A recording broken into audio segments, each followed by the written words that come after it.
तर जालन्यातील समृद्धी महामार्गावर कडवंची शिवारात रात्री 11च्या सुमारास भीषण अपघात झाला। या अपघातात तब्बल 7 जणांचा दुर्दैवी मृत्यू झालेला आहे, तर 3 जण गंभीर जखमी झालेले आहेत। नागपूरहून मुंबईकडे जाणाऱ्या एर्टिगा गाडीला विरुद्ध दिशेने येणाऱ्या स्विफ्ट कारने धडक दिली।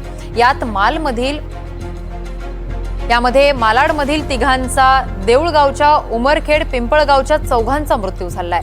अपघात स्थळावरून आढावा घेतलाय आमचे प्रतिनिधी लक्ष्मण सोळुंके यांनी। आपण पाहूयात। समृद्धी महामार्गावर अपघाताची शृंखला सुरूच आहे। आपण बघू शकतो की जालना जिल्ह्यातील हा समृद्धी महामार्ग आहे जो जालन्यामधून जातो। या समृद्धी महामार्गाच्या कडवंची शिवारात या ठिकाणी आपण बघू शकतो की रात्री 11च्या सुमारास भीषण अपघात झालेला आहे।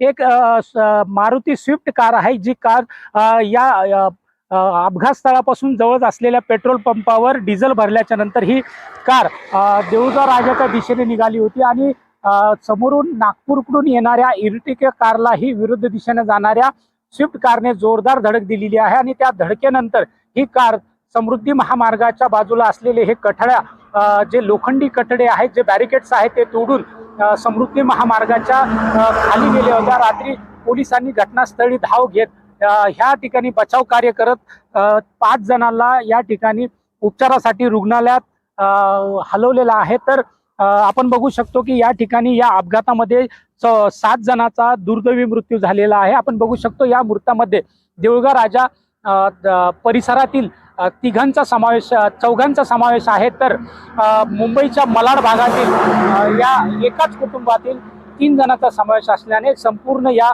देऊळगाव आणि मालाड परिसरात शोककळा पसरलेली आहे। एका चालकाच्या चुकीमुळे ही दुर्दैवी घटना घडलेली आहे आणि या समृद्धी महामार्गावर हा अपघाताची शृंखला सुरूच असल्यामुळे समृद्धी महामार्ग हा मृत्यूचा महामार्ग बनला का, असा प्रश्न या ठिकाणी निर्माण झालेला आहे।